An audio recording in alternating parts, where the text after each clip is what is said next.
రాగలిగినాం. పాపం గురించి ఇక్కడ బైబిల్ గ్రంథం సెలవిస్తుంది, పాపం వలన వచ్చు జీతము మరణం. తర్వాత పాపము ఏ భేదమును లేదు, అందరూ పాపం చేసి దేవుడు అనుగ్రహించు మహిమను పొందలేకపోతున్నారని. పాపం అంటే ఏంటంటే బైబిల్ గ్రంథం ఇటువంటి నిర్వచనం సెలవిస్తుంది, ఆజ్ఞాతిక్రమమే పాపం. దేవుడు ఇచ్చిన ఆజ్ఞల్ని ఆజ్ఞను అతిక్రమించిన కారణాన్ని బట్టి మానవుడు పాపాన్ని శాపాన్ని కొని తెచ్చుకున్నాడు.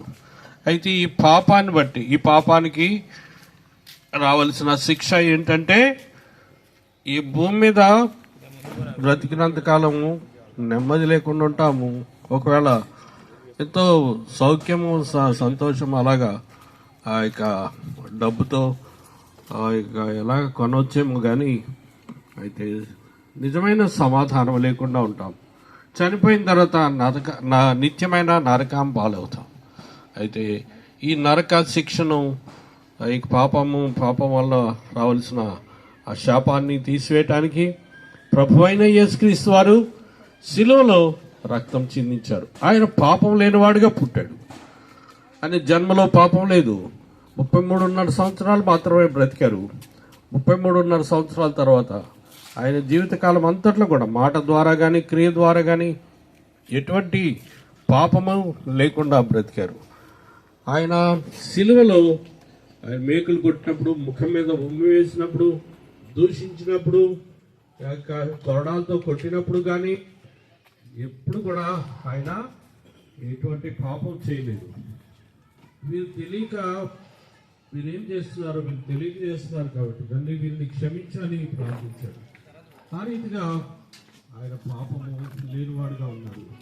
అటువంటి ప్రభు శిలువలో చిందించిన రక్తం, కాళ్ళలో చేతుల్లో మేకులు కట్టబడి ముళ్ళ కిరీటం ధరించి మన చేతులతో చేసిన పాపాన్ని బట్టి, చేతుల్లో కాళ్ళతో చేసిన నడకను బట్టి, చెడు నడకను బట్టి ఆయన కాళ్ళలో ఆ మేకులు కొట్టబడటానికి ఒప్పుకున్నాడు.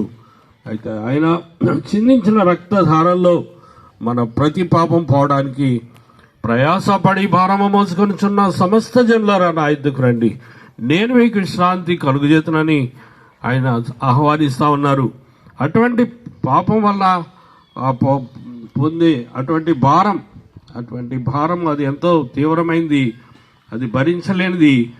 ఆ పాప భారాన్ని పోగొట్టుకోవడానికి ప్రభువైన యేసుక్రీస్తు వారు నా యుద్ధకు రండి అని చెప్పి ఆహ్వానిస్తా ఉన్నారు. నేనే మార్గము సత్యము జీవము, నా ద్వారానే తప్ప ఎవడును తండ్రి యుద్ధ కనుక పరలోకమా రాజ్యమునకు చేరలేడని చెప్పబడింది. కాబట్టి ఈ వాక్యం వింటున్న మీరు ఎవరైనా సరే పాపాన్ని పోగొట్టుకోవడానికి కేవలం ప్రభువైన యేసుక్రీస్తు వారి నామం పేరిట విశ్వాసం ఉంచితే చాలు. యేసు ప్రభు అని నీ నోటితో ఒప్పుకొని ఆయన దేవుడు ఆయన మృతుల్లో నుండి లేపనని విశ్వసించినలా నీవు రక్షించబడదామని చెప్పబడింది.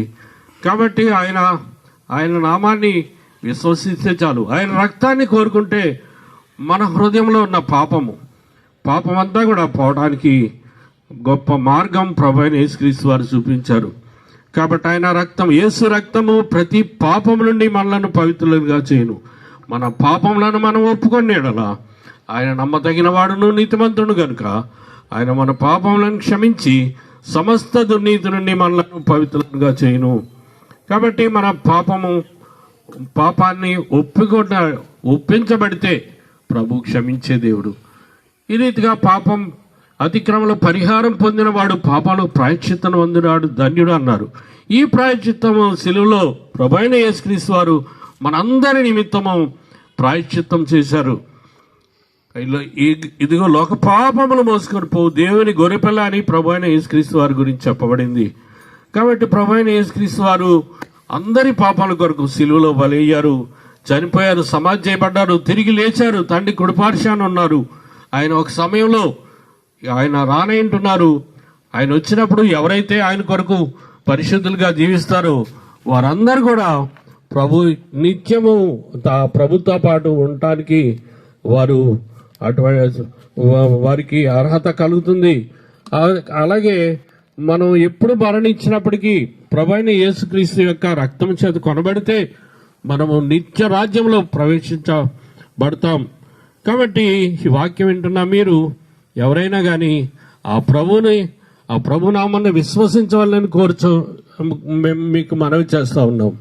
మేము ఇంకా బైబిల్లో తీసిన రాయబడిన పత్రిక ఒకవేళ మీరు తీసుకుంటే ఇంకా ఎక్కువగా తెలుసుకోవచ్చు. దగ్గరలో హెబ్రోన్ ప్రార్థన మందిరం ఉంది, అక్కడికి మీరు రావచ్చు. దైవజనులు అక్కడ మీ కొరకు ప్రార్థన చేస్తారు. ఇంకా మేము మీ కొరకు ప్రార్థన చేసి మేము ముందుకు వెళ్ళాలని తలుస్తున్నాం. దేవుడి వాక్యమును దీవించును గాక. ప్రార్థన చేసుకుందాము. యూదారాజన్న ప్రార్థన చేయండి.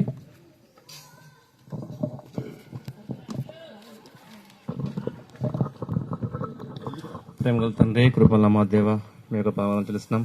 ప్రభా దేవన తన ప్రభా మరియు సంఘముగా మన యొక్క సువార్తను నిత్య విషయంలో మృత్యాన్ని బట్టి తెలుస్తాం. తన ప్రభా విత్తబడిన వాక్యము మన ఫలించటకు కృప చూపించండి. మన ఒక ఆత్మరక్షణ సాధించండి.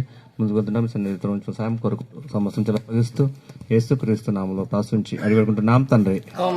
ఆమేన్.